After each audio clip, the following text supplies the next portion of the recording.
Hey there, I'm Tom, and I'm going to show you how to change your remote door lock from opening just the driver's side door to all four doors.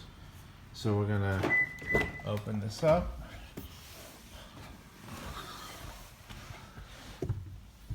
Start our engine up.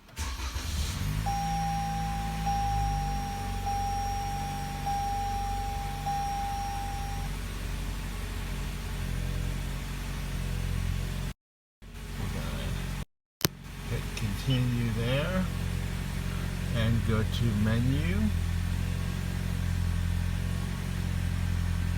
go to setup,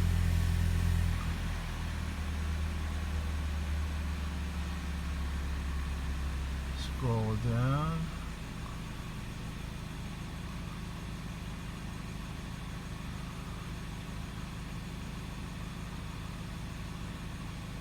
scroll down here,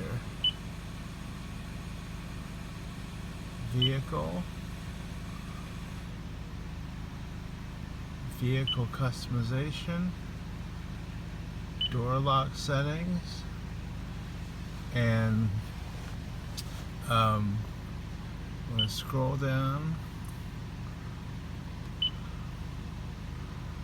and under select doors to unlock, I have it set on all doors, or you can set it on driver's side door. If you do that, it will only open the driver's side door. We want to select all doors. Hit back and back to menu, and you are done. That's it. Thanks for watching.